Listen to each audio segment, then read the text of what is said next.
കൃഷ്ണായ വാസുദേവായ ഹരയേ പരമാത്മനെ പ്രണതക്ലേശനാശായ ഗോവിന്ദായ നമോ നമഃ.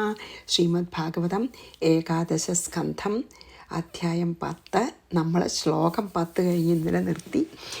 ഇതൊന്നും ഈ തത്വങ്ങളൊന്നും പറയാനുള്ള അറിവോ കഴിവോ അർഹതയോ എനിക്കുണ്ടെന്ന് വിചാരിച്ചിട്ടല്ല ഞാൻ ഇത് വായിച്ച് ആ അർത്ഥവും വായിച്ച് ഞാൻ ഈ ബാലകൃഷ്ണൻ നായർ സാറിൻ്റെയോ അല്ലെങ്കിൽ ജ്ഞാനാനന്ദ സരസ്വതി സ്വാമിജിയുടെയോ സിദ്ധിനാഥാനന്ദ സ്വാമിജിയുടെയോ പണ്ഡിറ്റ് ഗോപാലൻ നായരുടെയോ ഒക്കെ വ്യാഖ്യാനങ്ങളെന്ന് എനിക്ക് മനസ്സിലാക്കാൻ പറ്റുമെന്ന് പറയാൻ പറ്റില്ല. എന്താണ് എനിക്ക് അപ്പോൾ ഭഗവാൻ മനസ്സിൽ തോന്നിക്കണമെന്ന് വെച്ചാൽ അത് ഞാൻ എൻ്റെ വാചകത്തിൽ പറയണമെന്ന് ഒഴിച്ച് ഇതിലൊന്നുമില്ല. തെറ്റുകളെല്ലാവരും ക്ഷമിക്കണം, തെറ്റുകൾ തിരുത്തി തരണം. തെറ്റുകളുണ്ടാവുമെന്ന് എനിക്ക് ഉറപ്പാണ്. ഞാൻ എൻ്റെ പരമാവധി ശ്രമിക്കണമെന്ന് മാത്രമേ ഉള്ളൂ. എല്ലാ തെറ്റുകളും എല്ലാവരും പൊറുക്കണം. ഇത് പറയാനൊന്നും അർഹത ഉണ്ടായിട്ടല്ല, എന്തോ കാരണം കൊണ്ട് ഭഗവാൻ ഇതെന്നെ ചെയ്യിപ്പിക്കുന്നു എന്ന് മാത്രം ആ വിശ്വാസത്തോടെ ഞാൻ ചെയ്യാണ്. കാരണം ഭഗവാൻ ഇത് ഇഷ്ടമല്ലായിരുന്നു എങ്കിൽ എന്നെ നിർത്തുമല്ലോ എന്നും ഞാൻ പറയും. ഭഗവാൻ അത് ഇഷ്ടമല്ലാതെ അല്ലെങ്കിൽ എന്നെ നിർത്തിക്കണേ എന്ന് പറയും. അത് നിർത്തിക്കാത്തത് കൊണ്ട് ഞാൻ ഊഹിക്കുകയാണ് ഭഗവാൻ എന്നെക്കൊണ്ട് ചെയ്യിപ്പിക്കുന്നു, ഞാൻ അത്രത്തോളം ചെയ്യാമെന്ന്. അതുകൊണ്ട് എല്ലാവരും ക്ഷമിക്കണം. ഇനി 11ാമത്തെ ശ്ലോകം. തസ്മാത് ജിജ്ഞാസയാത്മാനമാത്മസ്ഥം കേവലം പരം സംഗമ്യ നിരസേദേതദ്വസ്തുബുദ്ധിം യഥാക്രമം. എന്താണ് പറയണ വെച്ചാൽ തസ്മാത് അതുകൊണ്ട് ആത്മസ്ഥം ആത്മാനം, അതായത് ആത്മാവിൽ, അതുകൊണ്ട് ആദ്യത്തെ ആത്മാവ് ശരീരം എന്നാണ് കേട്ടോ അർത്ഥം അവിടെ, നമ്മുടെ ശരീരത്തിൽ എന്നർത്ഥം. ആത്മാനം ആത്മസ്ഥം ആത്മസ്ഥം ആത്മാനം ചാൽ, അതുകൊണ്ട് നമ്മുടെ ശരീരത്തിൽ ഇരിക്കുന്ന ആത്മാവിനെ ജിജ്ഞാസയാ നല്ലോണം നമ്മൾ ആലോചിച്ച്, അതായത് ഇപ്പോൾ ഈ ഗുരുവിൻ്റെ ഉപദേശമൊക്കെ കിട്ടിയിട്ട് നമ്മൾ അത് മനനം ചെയ്ത് ആലോചിച്ച്, അതാണ് ജിജ്ഞാസയ, അറിയാനുള്ള ആഗ്രഹത്തോടു കൂടി അതിനെപ്പറ്റി നല്ലോണം ചിന്തിച്ച് ആ ആത്മാവിനെ എങ്ങനെ നല്ലോണം വിചാരം ചെയ്തിട്ട് കേവലം പരം സംഗമ്യ, അതായത് കേവലനായ പരമാത്മാവ് തന്നെയാണ് എൻ്റെ ഉള്ളിലിരിക്കണ, എൻ്റെ ശരീരത്തിലിരിക്കുന്ന ഈ ചൈതന്യം ആ പരമാത്മാവ് തന്നെ എന്ന് അറിഞ്ഞാൽ പോരാ, അനുഭവമാവണം. അങ്ങനെ നമ്മളത് മനനം ചെയ്ത് നിധിധ്യാസനം ചെയ്ത് എൻ്റെ ഉള്ളിലെ ചൈതന്യം ആ പരമാത്മാവ് തന്നെ ആണ് എന്ന് അനുഭവമായിട്ട് എന്ത് വേണം? കേവലം പരം സംഗമ്യ ഏതദ് വസ്തുബുദ്ധിം യഥാക്രമം നിരസേത്. അങ്ങനെ ഈ ശരീരവും സൂക്ഷ്മ ശരീരവും സ്ഥൂലശരീരവും എല്ലാം സത്യമല്ല എന്ന്, അല്ലെങ്കിൽ അത് സത്യമാണ് എന്നുള്ള ബുദ്ധി ഉപേക്ഷിക്കണം. അതാണ് യഥാക്രമം ഏതദ് വസ്തുബുദ്ധിം യഥാക്രമം നിരസേത്. എങ്ങനെയാണ് നമുക്ക് ഇത് ഈ നമ്മുടെ ഈ എന്താ പറയുക, ഗ്രോസ് ബോഡിയും സട്ടിൽ ബോഡിയും അതൊന്നും സത്യമല്ല, അല്ലെങ്കിൽ ഈ കാണുന്ന പ്രപഞ്ചമൊന്നും സത്യമല്ല, നമ്മൾ ഈ കാണുന്ന നാനാ സാധനങ്ങളൊന്നും സത്യമല്ല എന്നുള്ള ആ ബുദ്ധിയെ, സത്യമാണെന്നുള്ള ഇതൊക്കെ യഥാർത്ഥമാണെന്ന് നമുക്ക് തോന്നുന്നുണ്ടല്ലോ, പക്ഷെ അതേ യഥാർത്ഥമാണെന്നുള്ള ആ ബുദ്ധിയെ, അതിൻ്റെ സത്യത്വ ബുദ്ധിയെ, ഇത് സത്യമാണെന്ന് നമുക്ക് തോന്നുന്ന ആ ബുദ്ധിയെ പതുക്കെ ഉപേക്ഷിക്കണം. അതാണ് യഥാക്രമം, ക്രമേണ അതിനെ നമ്മൾ ഉപേക്ഷിക്കണം എന്നാണ് പറയുന്നത്. അപ്പോൾ എന്താണ് ഈ ഒരു ശ്ലോകത്തിൽ പറയാൻ ഭഗവാൻ പറയണത് വെച്ചാൽ, നമുക്കിങ്ങനെ ശരീരത്തിൽ അതുകൊണ്ട് ആത്മസ്ഥം എന്താ, നമ്മുടെ തന്നെ ശരീരത്തിലിരിക്കുന്ന ആ ചൈതന്യമായ ആത്മാവ് പരമാത്മാവ് തന്നെയാണെന്ന് വിചാരം ചെയ്തറിയണം. അതിന് ആണ് ഗുരുവിൻ്റെ സഹായമൊക്കെ നമ്മൾ അങ്ങനെ അത് മനനം ചെയ്ത് നിധിധ്യാസനം ചെയ്ത് അറിഞ്ഞാൽ പോരാ, അത് സാക്ഷാത്കരിക്കണം. നമ്മൾ ഞാൻ ആത്മാവാണ്, നമുക്ക് അനുഭവമാവണം. അങ്ങനെ അനുഭവമാവുന്നതോടു കൂടിയാണ് നമുക്ക് ഈ ശരീരബുദ്ധി ശരീരാദികളിലുള്ള ഈ സത്യമാണെന്നുള്ള വിചാരം നമുക്ക് ഇല്ലാതെ ക്രമേണ നമുക്ക് ഇതൊന്നും ശരീരവും ശരീരസംബന്ധവും ആയിട്ടുള്ളത് ഒന്നും സത്യമല്ല, അല്ലെങ്കിൽ അത് സത്യമാണ് എന്ന് തോന്നുന്ന ബുദ്ധിയെ നമ്മൾ ഉപേക്ഷിക്കണം. എന്ന് പറഞ്ഞാൽ എന്താ, അത് സത്യമാണ് എന്നുള്ള വിചാരം നമുക്ക് തന്നെ ക്രമേണ ഇല്ലാതെ ആവണം. എപ്പോഴാണ് അത് ഇല്ലാതെ ആവുക എന്നാണ് പറഞ്ഞത്. എന്ത്, നമ്മുടെ ഉള്ളിലുള്ള ആത്മാവ് ആ പരമാത്മാവ് തന്നെയാണ്, അല്ലാതെ ഇവിടെ മറ്റൊന്നുമില്ല എന്ന് നമുക്ക് അനുഭവമാവണം. ആ അനുഭവമാവുന്ന പ്രോസസ്സിലാണ് നമുക്കിത് ക്രമേണ ഇതൊക്കെ ഈ ശരീരസംബന്ധമായിട്ടുള്ള ഇതൊക്കെ ശരിയാണ് എന്നുള്ള ബോധം ഇല്ലാതെ ആവണം, ത്യജിക്കണം. അതാണ് പറഞ്ഞത്. നിരസേത് പറഞ്ഞു അല്ലേ. ഇനി നമുക്ക് 11 വായിച്ച് 12ലേക്ക് പോവാം. തസ്മാത് ജിജ്ഞാസയാത്മാനമാത്മസ്ഥം കേവലം പരം സംഗമ്യ നിരസേതേതദ് വസ്തുബുദ്ധിം യഥാക്രമം. അങ്ങനെ നമുക്കതിങ്ങനെ നമ്മൾ പ്രാക്ടീസ് ചെയ്ത്, ഭഗവാൻ പറയുന്നുണ്ടല്ലോ അഭ്യാസേനത് കൗന്ദയ, പ്രാക്ടീസ് ചെയ്ത് കുറേ കഴിയുമ്പോൾ നമുക്കിതൊന്നും സത്യമല്ല, ഞാൻ ശരിക്കുള്ള ആത്മാവാണെന്നുള്ളത് അനുഭവം ആവും. അതിനുവേണ്ടി നമ്മൾ ശ്രമിക്കുക. ഇനി അതെന്താ പറയുക വെച്ചാൽ,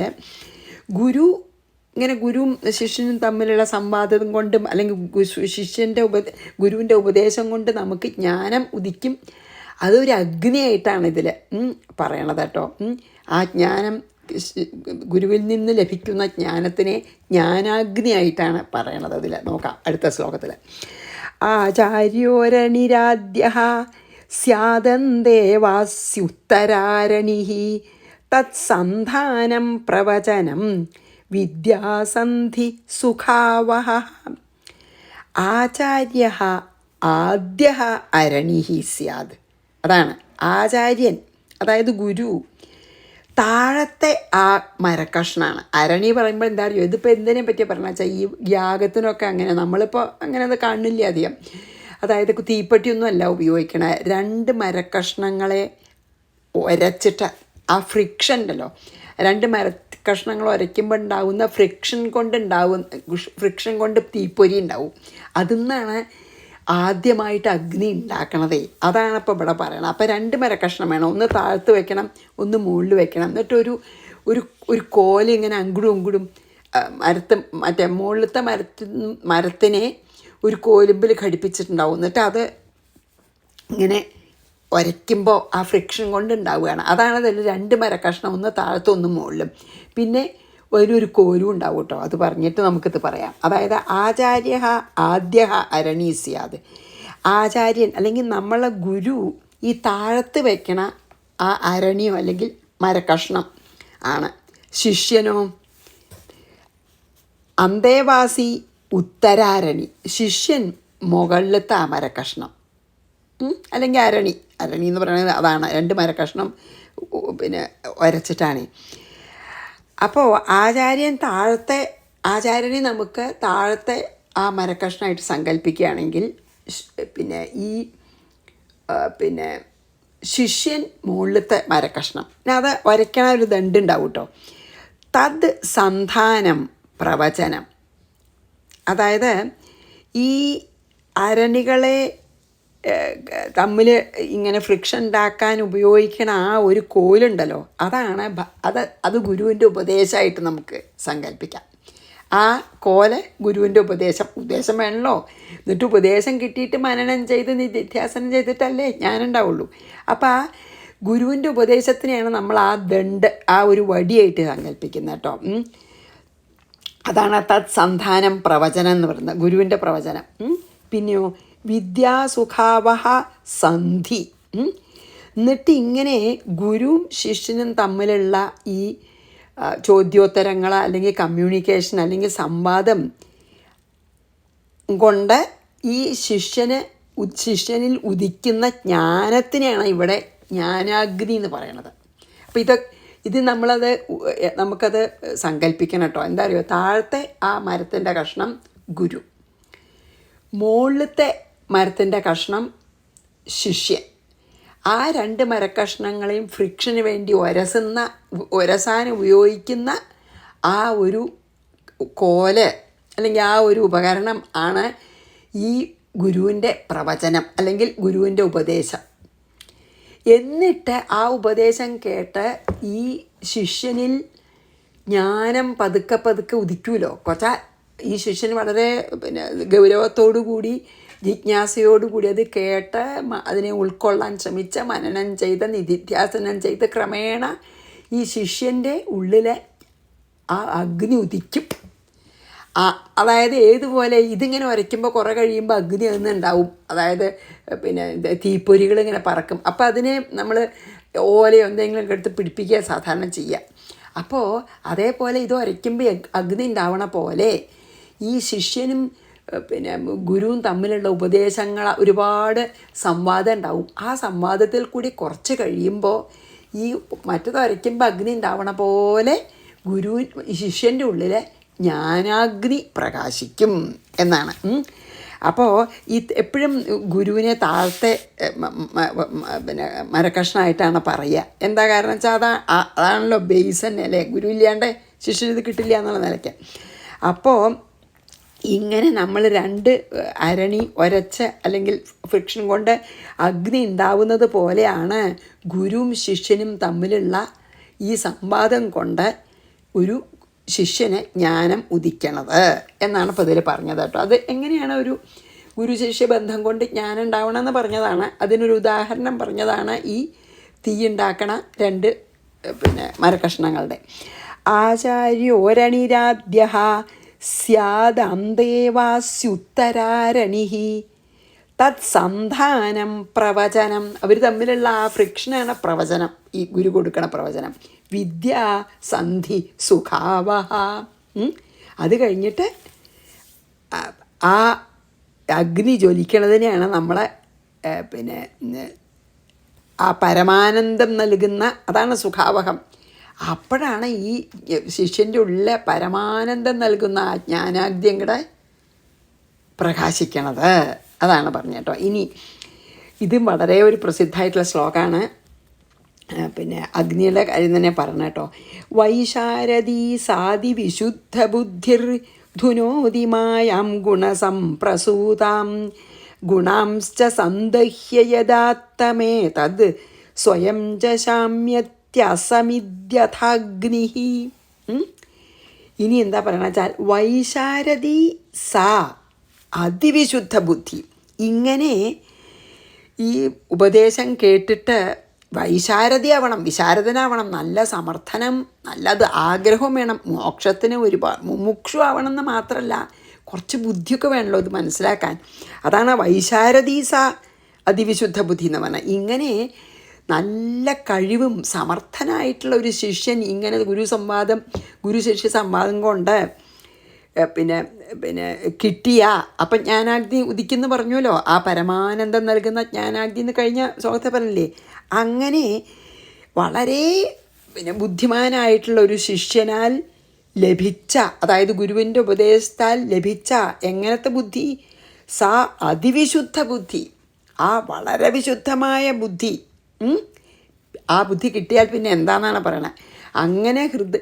അങ്ങനെ ജ്ഞാനാഗ്നി പ്രകാശിച്ചിട്ട് ഈ ശിഷ്യന് കിട്ടുന്ന ആ അതിവിശുദ്ധ ബുദ്ധി ഉണ്ടല്ലോ, ഗുണസംപ്രസൂതാം മായാം. ഈ ജ്ഞാനാഗ്നി ഉണ്ടല്ലോ ഗുണങ്ങളിൽ നിന്ന് അല്ലേ, ഈ സത്വരജസ്തമോ ഗുണങ്ങളാൽ എല്ലാ സത്വരജസ്തമോ ഗുണങ്ങളെ കൊണ്ട് മായയാൽ നിർമ്മിക്കപ്പെട്ട എല്ലാ ബന്ധങ്ങളെയും, അതാണ് ഗുണസംപ്രസൂതാം മായാം യദാത്മമേതത് താൻ ഗുണാംശ്ച.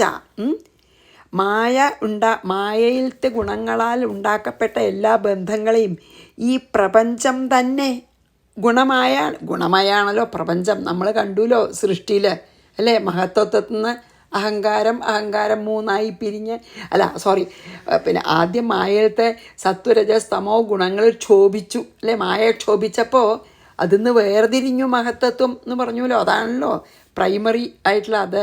പിന്നെ അതിന്നാണല്ലോ എല്ലാ പ്രപഞ്ചം ഒക്കെ ഉണ്ടായത്. അപ്പം ഈ മായാഗുണങ്ങളിൽ നിന്നാണ് പ്രപഞ്ചം.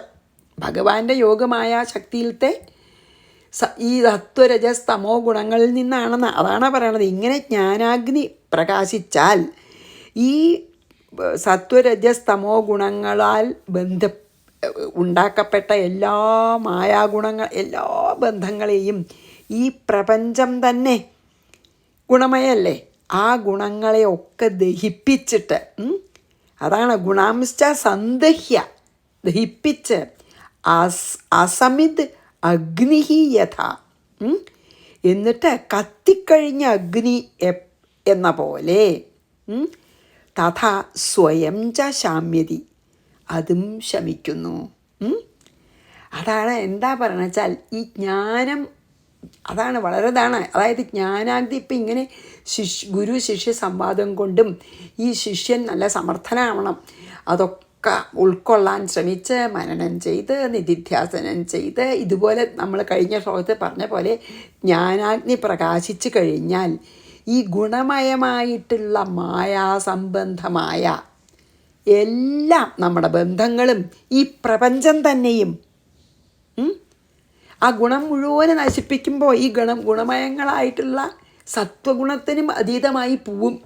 അപ്പം എന്താ വെച്ചാൽ ഈ ഗുണമയമായ പ്രപഞ്ചം തന്നെ ഇല്ല എന്ന് മനസ്സിലാവും.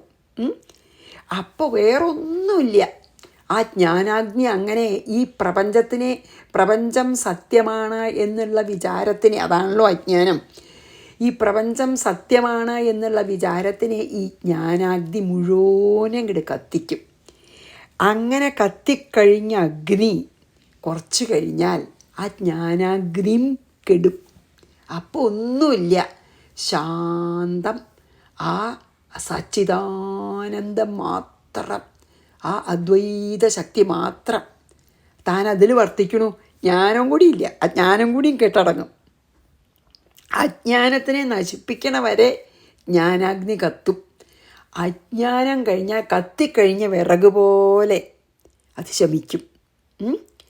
അതായത് ആ അജ്ഞാനം നശിച്ചു കഴിഞ്ഞാൽ ആ ജ്ഞാനം കൂടിയും സ്വയം നശിക്കുന്നതാണ്. അത്ഭുതമല്ലേ അത്? അപ്പം പിന്നെ ഒന്നുമില്ലാത്ത ആ പരമാനന്ദ സ്വരൂപനായി തീരും ഈ ശിഷ്യൻ. അതാണ് ഇത് വളരെ ഒരു ഫേമസ് ആയിട്ടുള്ള ശ്ലോകമാണ് ഇത്.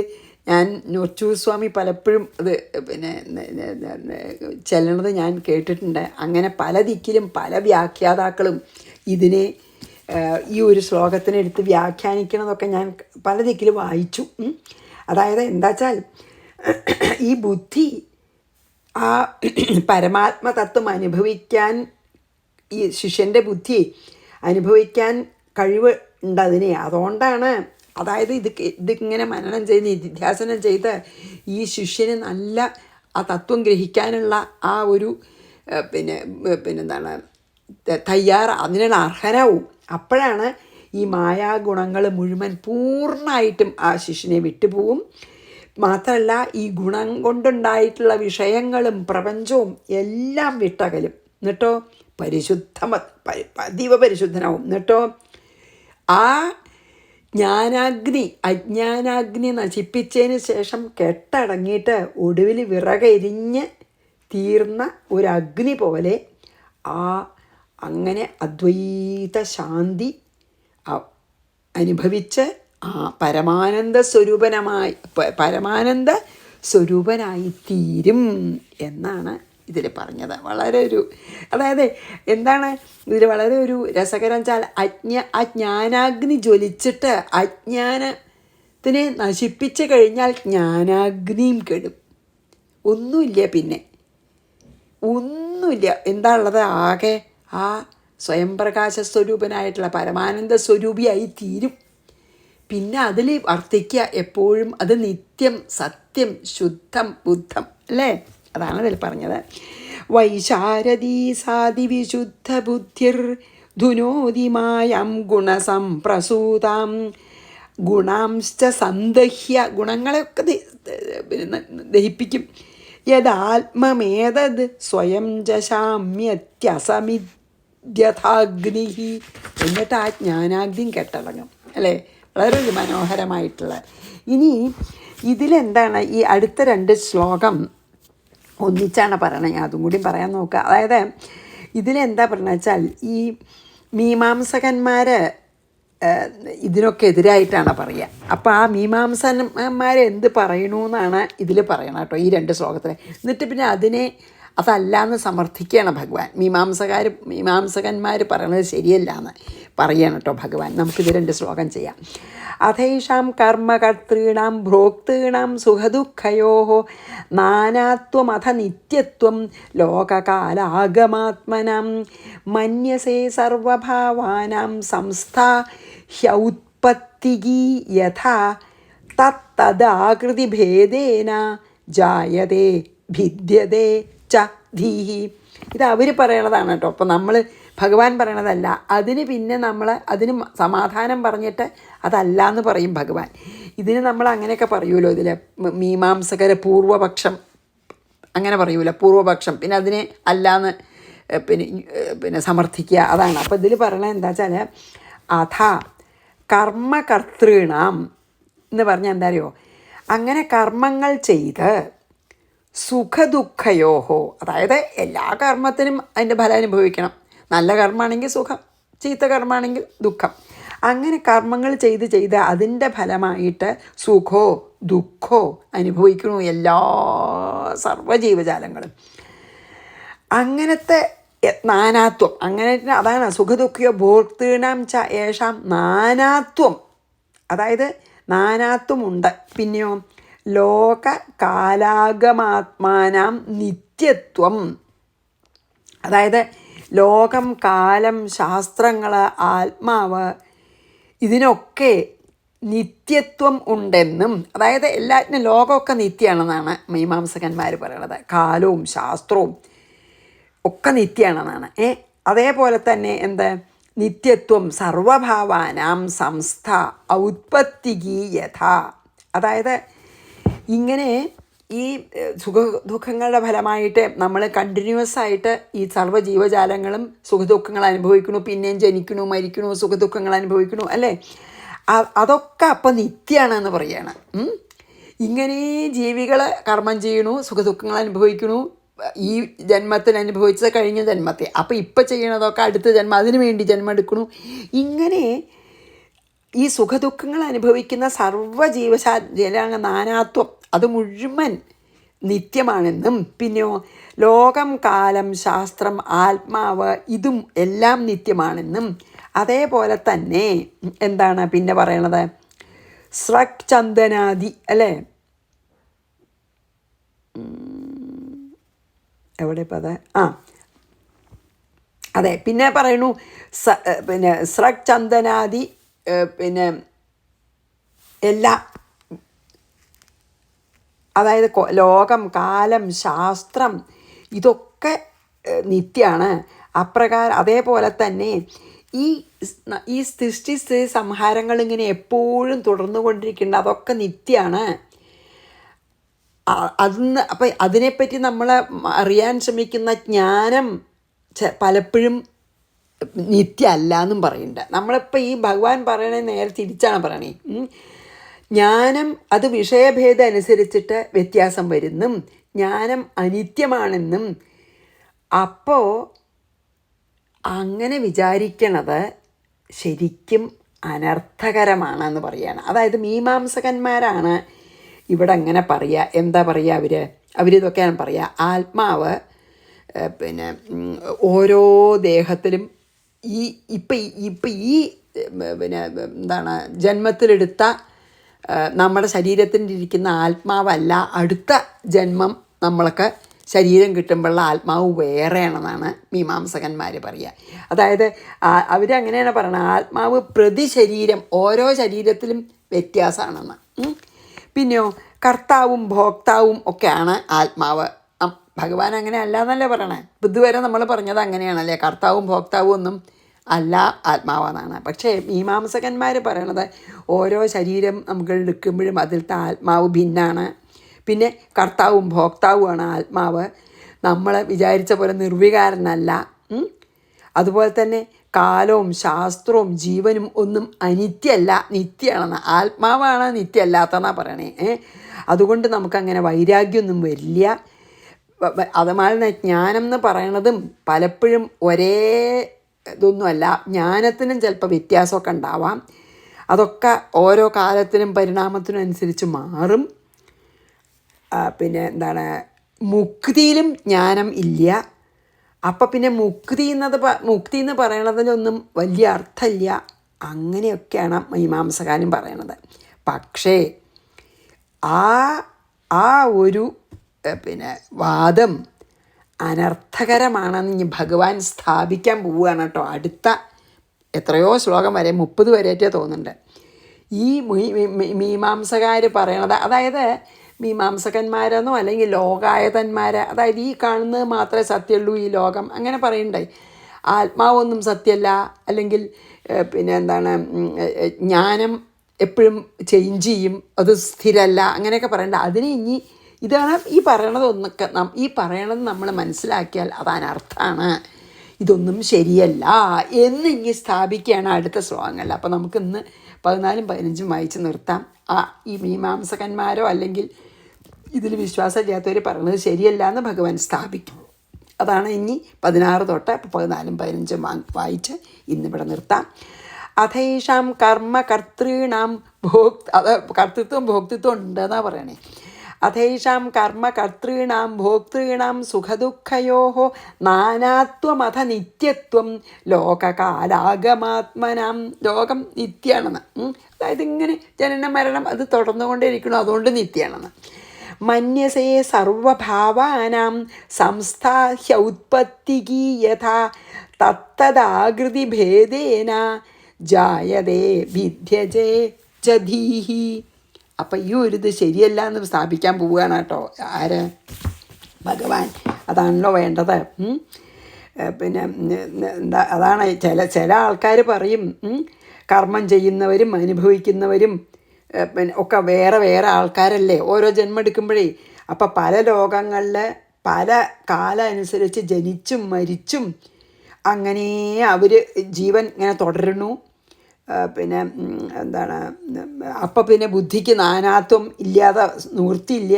ഇതൊക്കെയാണ് മീമാംസകാരൻ പറയണതേ. അതിനെയൊക്കെ നീ ഖണ്ഡിക്കും ഭഗവാൻ കേട്ടോ. ശ്രീകൃഷ്ണാർപ്പണമസ്തു. സർവത്ര ഗോവിന്ദ നാമ സങ്കീർത്തനം. ഗോവിന്ദ ഗോവിന്ദ. ഗുരുവായൂരപ്പാ ശരണം.